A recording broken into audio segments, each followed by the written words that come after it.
பெண்களின் உயர்கல்வி சேர்க்கை அதிகரித்த தமிழ்நாடு திட்டம் எது? புதுமை பெண் திட்டம்.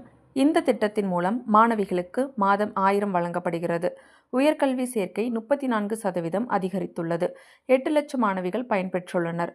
கிராமப்புற மாணவிகள் அதிக பயன்பெற்றுள்ளனர். பள்ளிகளுக்கு பிறகு கல்வி விலைகளை குறைக்க உதவுகிறது. 2025 செப்டம்பர் நிலவரப்படி வங்கிகளின் மொத்த செயலற்ற சொத்து விகிதம் எவ்வளவு?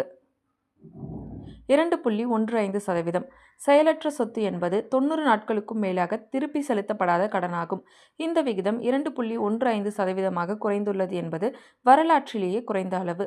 அரசு வங்கிகளில் 2.50% உள்ளது. தனியார் வங்கிகளில் 1.73% உள்ளது. இது வங்கித்துறை நிலைத்தன்மையை காட்டுகிறது. யானைகள் ரயில் பாதையில் நுழைவதை தடுக்கும் செயற்கை நுண்ணறிவு அமைப்பு அறிமுகப்படுத்தியது யார்?